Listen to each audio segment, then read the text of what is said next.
우리도 찬양을 하나 하겠습니다. 지난주 수요일날 함께 나눴던 찬양입니다. 하나님을 만나면 끝난 것이다. 제목이 일단 너무 은혜가 되지 않습니까? 우리 함께 찬양하겠습니다.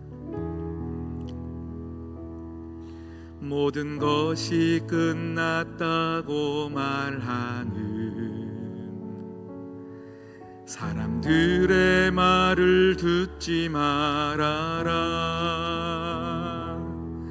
하나님은 아직도 너에게서 시선을 떼지 않았다. 세상에서 답을 찾지 말아라. 사람들을 의지하지 말아라. 너의 모든 문제는 하나님만이 해결할 수가 있다. 기도를 쉬지 마라. 찬양을 멈추지 마라. 하나님이 너를 주목하고 있다. 예배에 집중하라. 말씀을 붙잡아라. 하나님을 만나면 끝난 것이다. 우리 한 번 더 고백할게요. 모든 것이 끝났다고 말하는 사람들의 말을 듣지 말아라. 하나님은 아직도 너에게서 시선을 떼지 않았다.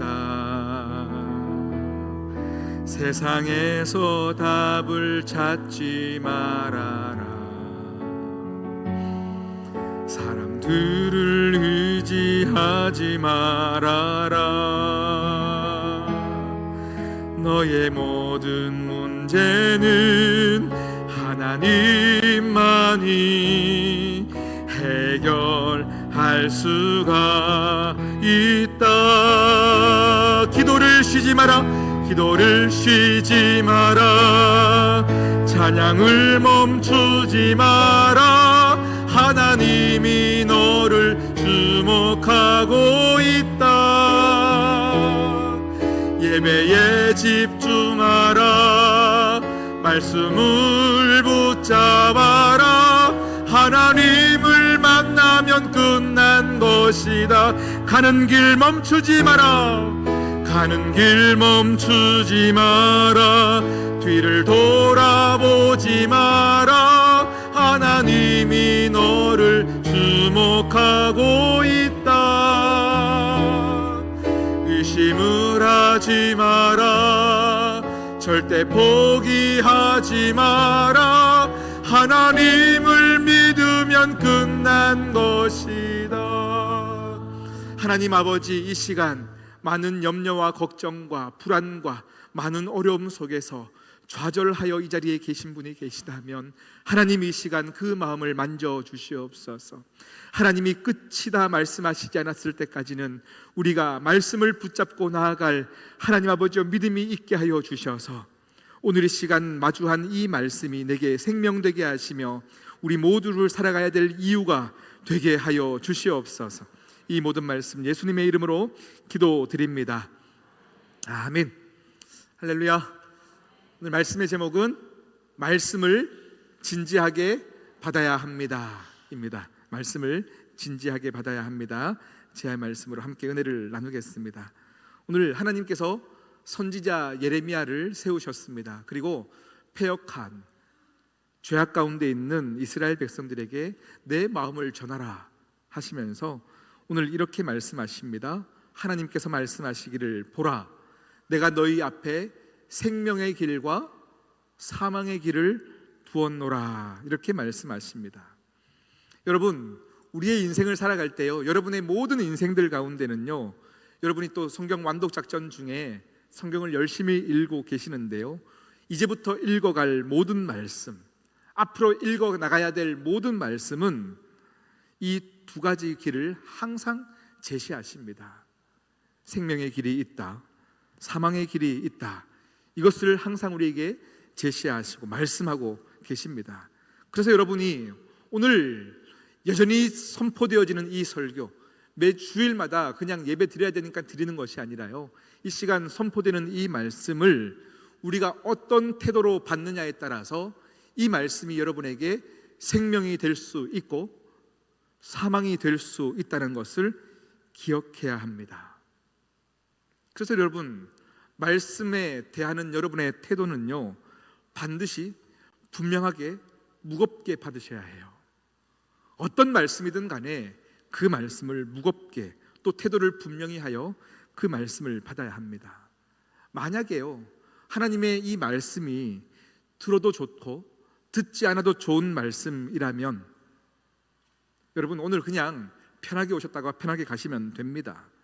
오늘 이 말씀이 여러분의 삶을 조금 윤택하게 해주는 정도라면 그냥 편하게 오셔서 편하게 가셔도 됩니다. 내 인생 가운데 조금 더 유익하게 하고 도움되는 말씀이고 어떨 때는 도움 안 될 때도 있더라 라고 하신다면 가벼이 듣고 가셔도 됩니다. 근데 하나님은 오늘 뭐라고 말씀하시냐면, 오늘 너희에게 선포된 이 말씀은 생명과 사망의 문제가 달려있다, 이렇게 말씀하고 계시는 거예요. 에이, 뭐 생명과 사망까지 생각하게 해야 됩니까? 하지만 여러분, 지금 당장에는 그렇게 보이지 않는 이 말씀이 어느 시간이 지난 때에 나도 모르는 사이에 이것이 우와 생명이구나, 우와 은혜다 라고 고백하는 사람들이 있고요, 이 말씀이 가벼이 여겼던 누군가에게는 후회하며 통곡하며 이를 갈며 오늘 말씀이 기억나는 분도 반드시 있다라는 거예요. 그래서 말씀에 대해서 여러분, 바른 태도와 자세를 꼭 지니고 있기를 축복합니다. 아멘이십니까? 지금까지 우리는 수많은 설교를 들어왔습니다. 수많은 설교를 들었고 지금도 설교를 듣고 계시고 앞으로도 또 수많은 목사님들을 통하여 우리는 말씀을 들을 텐데요, 여러분, 들었는데 우리의 태도와 자세가 바뀌지 않는다. 이것은요, 우리가 그 말씀들을 가볍게 들었기 때문이고 업신여게 들었기 때문입니다. 말씀을 듣는데도 그 말씀이 내게 정말 생명처럼 느껴지지 않고 그 말씀이 멀게 느껴지시는 분들이 계십니다. 오늘따라 말씀이 너무 멀게 느껴져요, 안 들려요 하시는 분들이 계셔요. 그런데 하나님께서 오늘은 너희에게 조금 내가 좀 쉬고 말씀을 좀 천천히 전하겠다, 오늘은 말씀을 주지 않겠다 하시면 이해가 가는데 하나님은 한 번도 그런 적이 없다라는 거예요. 신명기 30장 14절에는 이런 말씀이 있습니다. 함께 읽어볼까요? 시작. 오직 그 말씀이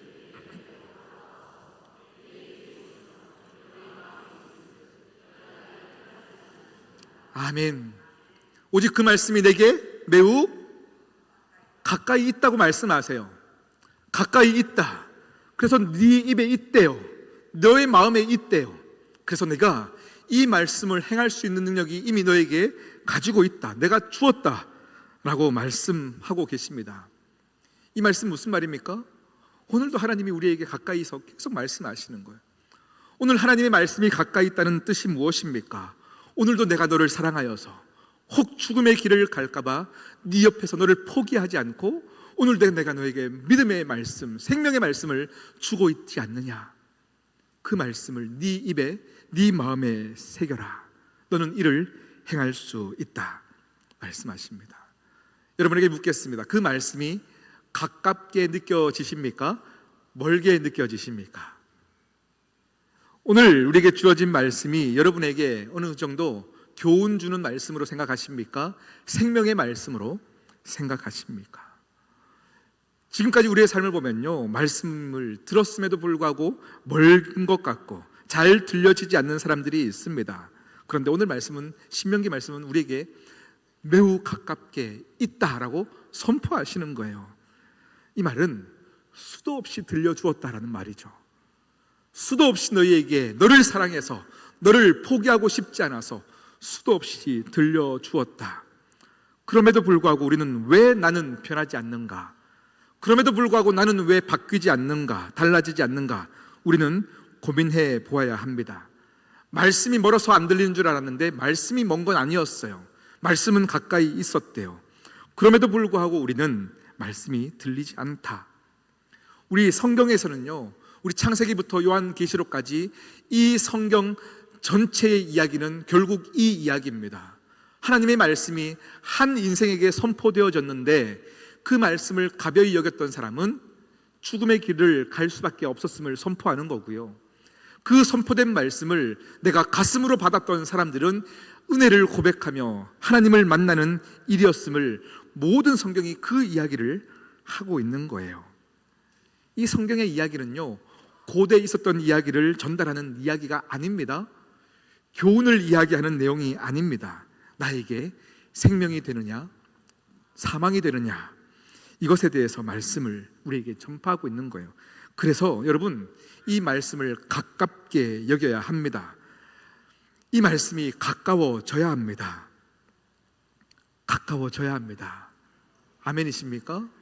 그래서 여러분, 그런 태도를 가진 사람은요, 예배 시간에요, 자세를요, 진짜 엉덩이 쭉 빼고 눈 감고 거만하게 들을 수가 없는 겁니다. 진짜 말씀 앞에 선 사람들은요, 하나님 앞에 가장 낮은 자로 나아가는 거예요. 겸손한 거예요. 우리 시온성교의 모든 식구들이 착하고 좋은 마음으로 말씀을 받기를 원합니다. 착하고 좋은 마음이라고 하는 것은 뭘까요? 착하고 좋은 마음, 그것은요, 하나님이 선포된 그 말씀을 내가 받았을 때 전혀 내 생각과 맞지 않아도, 내가 생각할 때는 이 길로 가는 게 맞는데 말씀이 아니라고 할 때 그 말씀을 아멘 받는 거예요.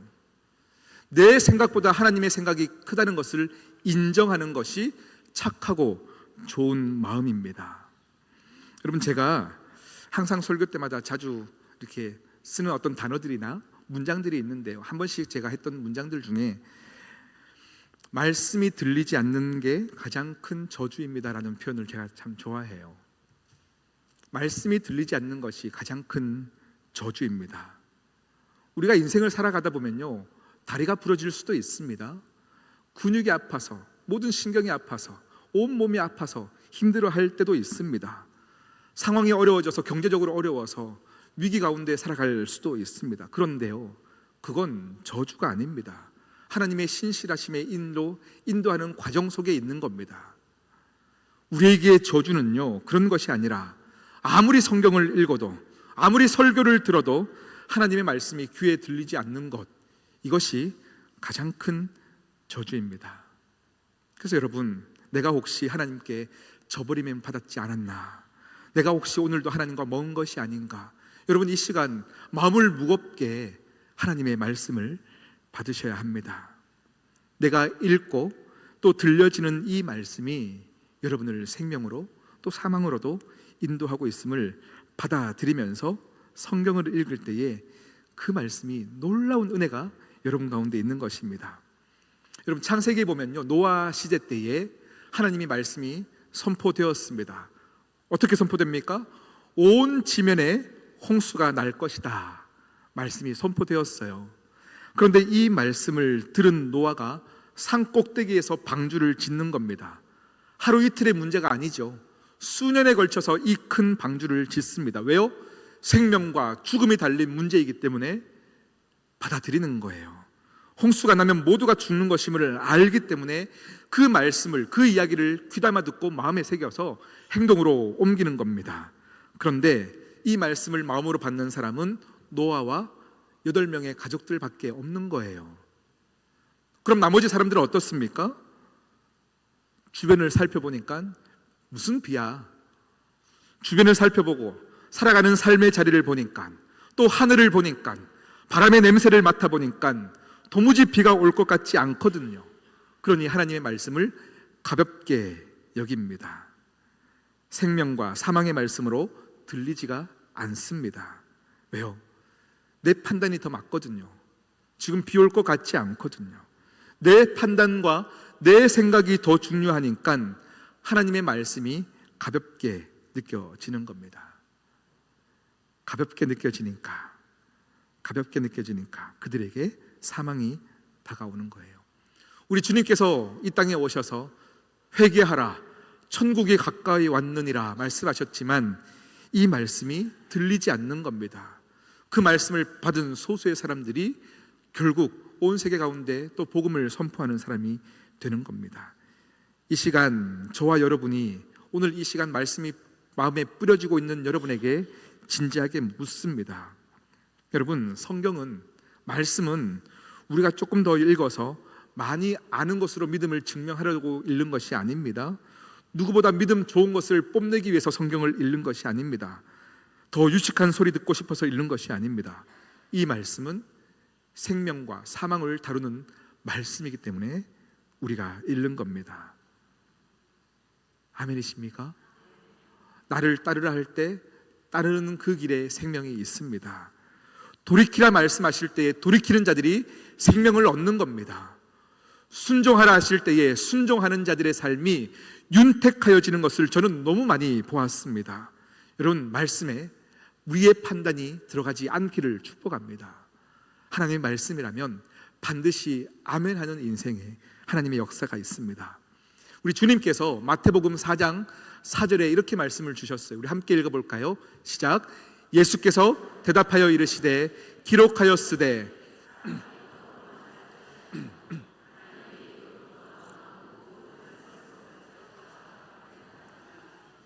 아멘. 사람이 떡으로만 살 것이 아니요 하나님의 입으로부터 나오는 모든 말씀으로 산다라고 말씀하십니다. 여기에서 산다라는 이 단어는요 중의적인 표현이 있어요. 두 가지 의미가 있는 것 같아요. 첫 번째는 네가 삶을 살 때 말씀으로 그렇게 살아야 돼, 떡으로만 사는 게 아니라 말씀 붙잡고 그렇게 생활해야 돼, 이런 의미가 있을 것 같고요. 두 번째 의미는 그래야만 살 수 있어, 이것을 이야기하는 거예요. 그래야만 네가 살 수 있어. 말씀의 길이 곧 진리의 길이고 너를 생명으로 인도하는 길이야. 그래야만 살 수 있어. 이것을 우리에게 말씀하는 겁니다. 그래서 사랑하는 모든 시온선교회 성도 여러분, 하나님의 말씀은 어느 정도 도덕을 더 높이기 위해서 주어진 말씀이 아닙니다.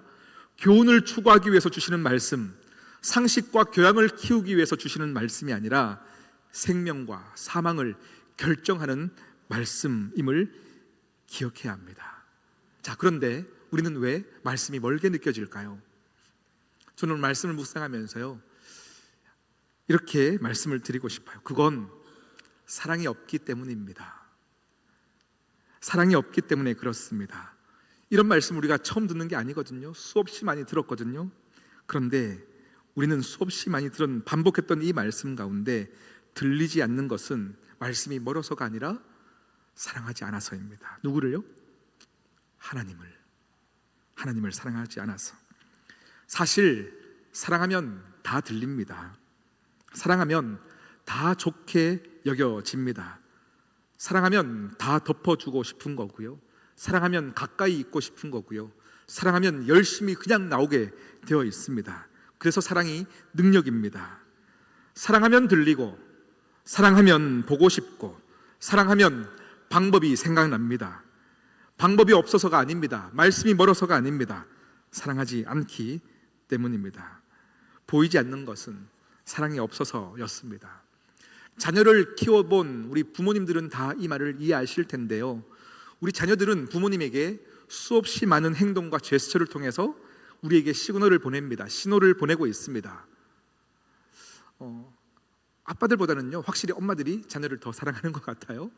갓난아기 때에 아빠들은요 애기들 울음소리 들으면 다 똑같은 울음소리인데 엄마들은 기가 막히게 똑같은 울음소리에 아이들의 신호가 다르다는 걸 알아요.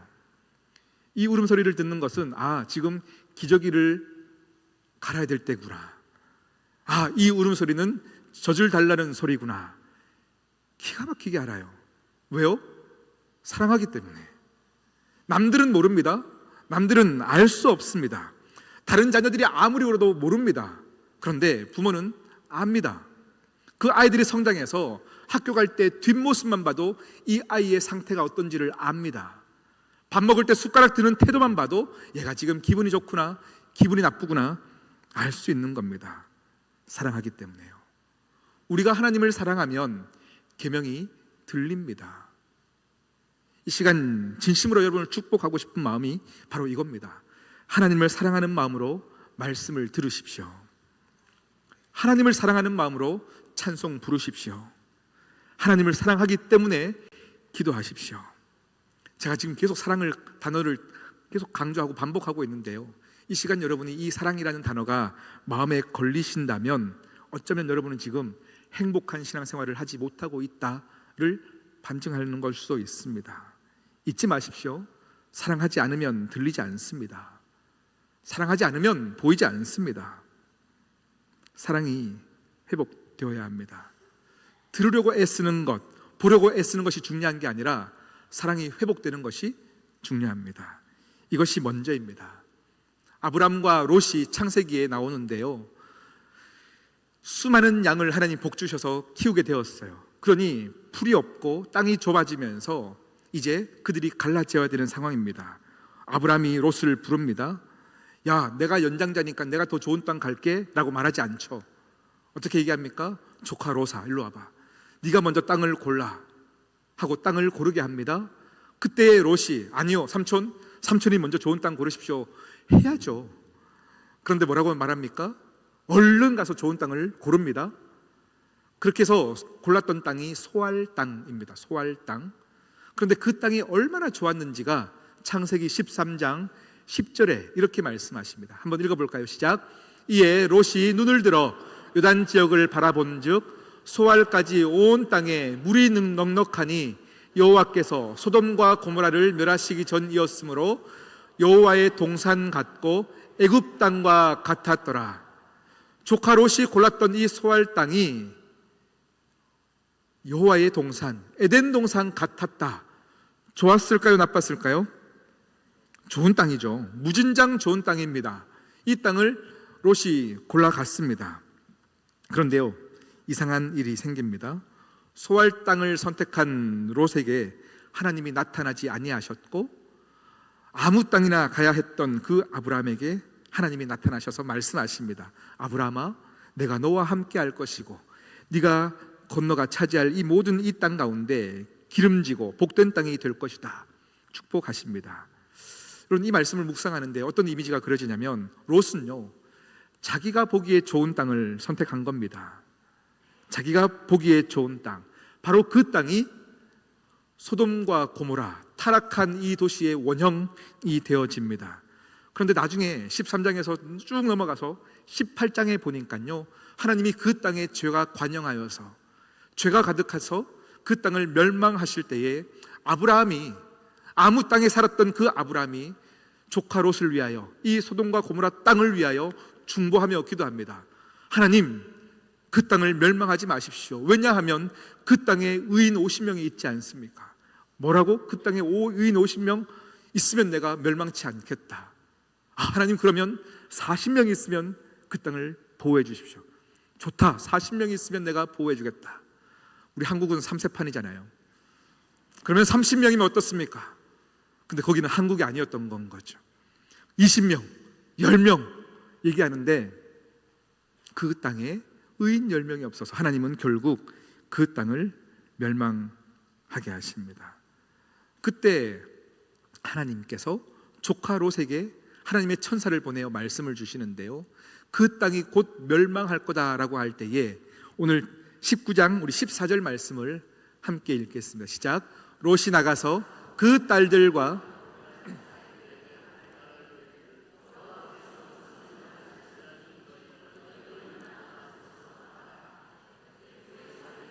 농담으로 여겼더라. 그의 사위들은 농담으로 여겼더라. 여러분, 우리는 이 소돔과 고모라 땅이 멸망할 것을 결과를 알고 성경을 읽으면요, 아유, 이 바보 같은 사위들 왜 그걸 농담으로 여겨? 라고 생각합니다. 쯧쯧쯧 혀를 차면서 성경을 읽습니다. 그런데요, 여러분, 우리의 인생은 이 바로 심판 앞에서는 다 돌이킬 것만 같지만, 오늘 이 시간 이 말씀을 가벼이 여기는 사람은 심판 앞에서도 농담으로 여깁니다. 지금 이 말씀을 무겁게 나에게 주시는 말씀으로 받는 사람들은 심판 앞에서 천국을 노래하며 응원하며 은혜로다 고백하는 겁니다. 여러분, 오늘 이 말씀을 어떻게 받고 있습니까? 가볍게 받고 있지는 않습니까? 갈라디아 6장 7절 제가 읽어드리겠습니다. 갈라디아 6장 7절은 이렇게 말씀하십니다. 스스로 속이지 말라. 하나님은 업신여김을 받지 아니하시나니. 하나님은 업신여김을 받지 아니하시나니. 이 말씀이 무슨 뜻일까요? 내가 너에게 허투루 말하는 것이 없어서 너에게 무시당할 일을 내가 하지 않겠으니, 모든 말씀은 진리이고 반드시 이루어질 것이니 너는 나를 업신여기지 않게, 가벼이 여기지 않게 나는 할 것이니 그대로 거두리라 말씀하고 있습니다. 여러분, 오늘 이 시간 하나님의 말씀을 가벼이 여기지 않기를 축복합니다. 여러분에게 주어진 은사를 가벼이 여기지 않기를 축복합니다. 여러분에게 주어진 직분을 가벼이 여기지 않기를 축복합니다. 하나님으로부터 얻은 모든 것은 우리를 생명의 길로 인도하는 것이기 때문에 여러분, 하나님을 인정하십시오. 하나님을 높이십시오. 말씀을 무겁게 받으십시오. 하나님이 오늘도 여러분 옆에서 포기하지 않기 위해서 오늘도 말씀을 주시는 겁니다. 제가 이번 청년부 수련회를 가기 전에요, 이번 주 새벽 예배 때 이제 예배를 시작하기 전에 이 의자에 앉아서 기도를 하다가 아직 본당 안에 다 암전되어 있어요. 깜깜한 상태에서 어느 한 청년이 멀리서 기도를 하는데 막 흐느끼는 것 같은 모습이에요. 저 친구는 누굴까 하고 예배에 올라서서 이제 봤더니 한 청년이 흐느끼며 기도하고 있는 거예요. 이번 수련회 기간에 복도에서, 로비에서 이 친구를 만났습니다. 무슨 일이냐, 힘든 일이 있느냐 물었습니다. 그랬더니 제가 생각했던 취업에 관한 문제였습니다. 취직을 앞두고 준비하고 있는데 쉽게 되지 않는 현상에, 이 상황에 힘들어하고 있었습니다.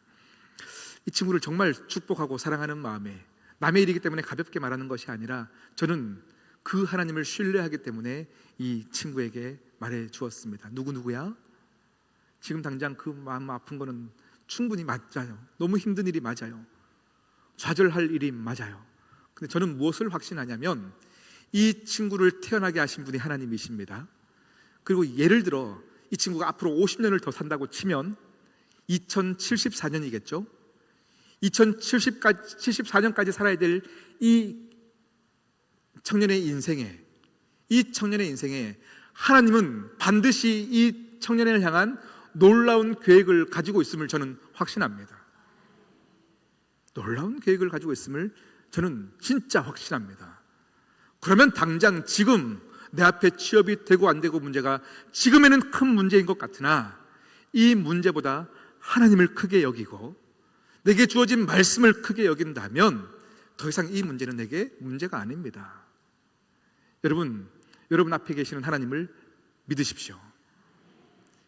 여러분에게 선포된 이 말씀을 가벼이 여기지 마시고 아멘으로 무겁게 여기시는 저와 여러분 되시기를 축복합니다. 우리 오늘 말씀을 기억하시면서요, 우리 함께 불렀던 찬양이에요. 우리 후렴입니다. 후렴을 함께 찬양해 보겠습니다. 기도를 쉬지 마라, 찬양을 멈추지 마라, 하나님이 너와 함께하고 있음을 기억하라. 찬양팀 나오겠습니다. 를 쉬지 마라, 찬양을 멈추지 마라, 하나님이 너를 주목하고 있다. 아멘. 예배에 집중하라, 말씀을 붙잡아라, 하나님을 만나면 끝난 것. 기도를 쉬지 마라, 찬양을 멈추지 마라, 를 쉬지 마라, 찬양을 멈추지 마라, 하나님이 너를 주목하고 있다. 예배에 집중하라, 말씀을 붙잡아라, 하나님을 만나면 끝난 것.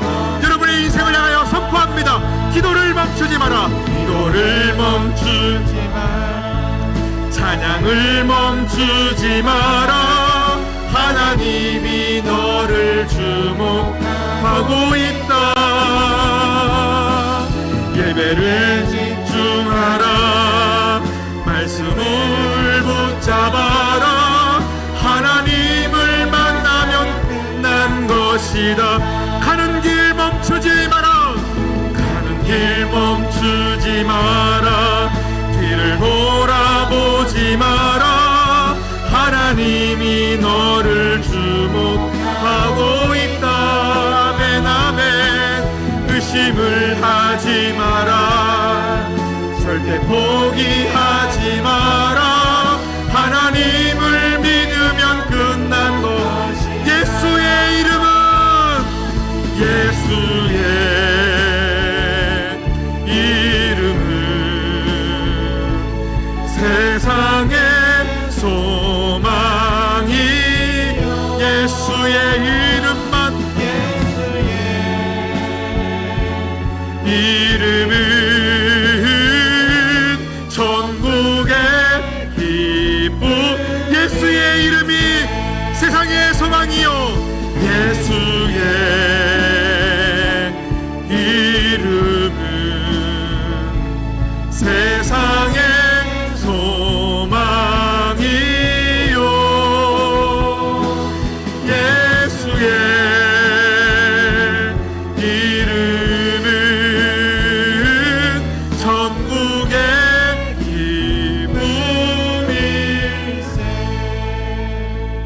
여러분, 이 시간 우리가 말씀을 가볍게 여겼던 이유는 우리가 하나님을 더 사랑하지 않아서였습니다. 하나님을 사랑하지 않고 우리는 우리의 신앙을 자랑하기 위해서 열심을 끌어내어 기도했고 열심을 끌어내어 찬양했습니다. 허나 말씀이 들리지 않습니다. 말씀이 멀게 느껴집니다. 말씀이 멀어서가 아니라 우리가 하나님을 사랑하지 않아서였습니다. 우리 이 시간 함께 기도하십시다. 하나님 더 사랑하게 해달라고, 하나님을 가장 높은 곳에 두게 해달라고, 문제와 상관없이 여전히 나를 사랑하셔서 내 삶을 붙잡고 계시는 하나님을 믿게 해달라고 우리 시간 함께 주여 외치고 기도하시겠습니다. 주여 하나님,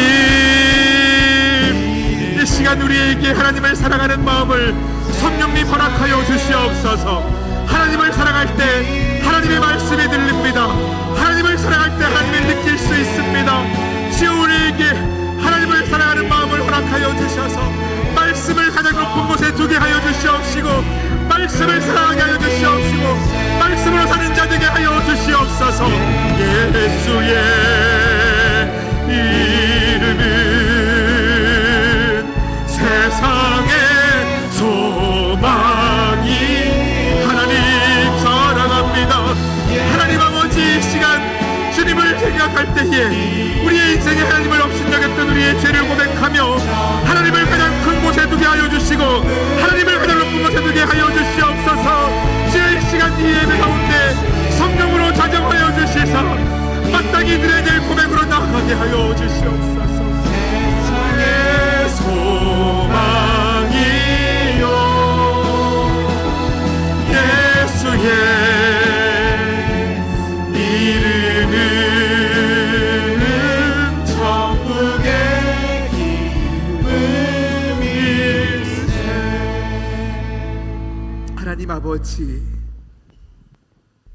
하나님 아버지, 수없이 많은 말씀을 들었고 수없이 많이 예배 드렸으나 이 말씀이 내 삶을 뒤바꿀 만한 능력이 되지 못하며 하나님이 능력 없다 얘기하였는데 그것은 우리가 하나님을 사랑하지 않아서였습니다.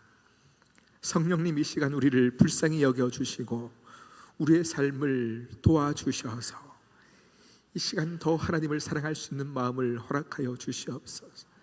이 마음조차도 우리가 인위적으로 만들 수 없는 마음이기에 성령님, 이 시간 하나님의 말씀을 무겁게 받는 모든 이들에게 하나님을 사랑할 수 있는 그 마음을 물 붓듯 부어 주시옵소서. 이 시간 하나님을 사랑하여 예배에 왔으며 하나님을 사랑하여 귀한 예물을 올려드리는 모든 손길을 축복하여 주시옵소서. 시대가 어렵습니다. 우리 가정이 경제적인 어려움 가운데 처해져 있습니다. 이것이 나의 잘못이 아니요 이 시대가, 모든 나라가, 모든 가정이 힘들기 때문에 자책함으로 나아가지 않게 하여 주시며, 이 힘든 시기를 기도함으로 신앙으로 이겨나가는 온 가족들 되게 하여 주시옵시고, 하나님, 이 어려운 시기에서도 하나님을 사랑하는 마음으로 귀한 예물을 올려드리오니 드린 모든 손길 그 손이 부끄러움 당하지 않도록 주여 역사하여 주시옵시고, 필요를 채워주시며 하나님이 여전히 살아계시며 하나님이 여전히 나를 사랑하고 계심을 나타내어 주시옵소서. 이 예물이 쓰이는 곳은 하나님 정말 필요한 곳에 아름답게 세워져 가기를 원합니다. 선교하러 순종하며 떠났으나 총구 앞에서 죽음 앞에 두렵게 떨고 힘들어하는 선교사님이 계십니다. 생사를 확인하지 못하여 지금도 가슴 졸이며 계신 선교사님의 그 생사를 주님께서 책임져 주시옵시고, 하나님 아버지 은혜를 더하여 주시옵소서. 자녀의 암을 통하여 수술하여야 하나 수술비가 없어 전전긍긍하는 가정이 있사오니 주님 불쌍히 여겨 주시옵시고, 하나님, 우리 시온성교회는 그들을 향하여 손을 뻗치며 생명 구하는 일을 다해 힘을 다하는 교회가 되게 하여 주시옵소서. 이제는 우리 주 예수 그리스도의 은혜와 하나님 아버지의 극진하신 사랑과 성령 하나님의 교통 감화하심과 위로하심의 놀라운 은혜가 하나님의 말씀을 내 가슴에 새기며 오늘도 이것이 나를 생명으로 인도하는 귀한 말씀임을 느끼며 하나님 앞에 바른 태도로 나아가기로 결단하는 모든 사랑하는 시온성교회 가족들 머리 위에, 그 가정과 사업처와 자녀들의 평생의 인생 위에 이제로부터 영원까지 함께 하옵시기를 간절히 축원하옵나이다. 아멘.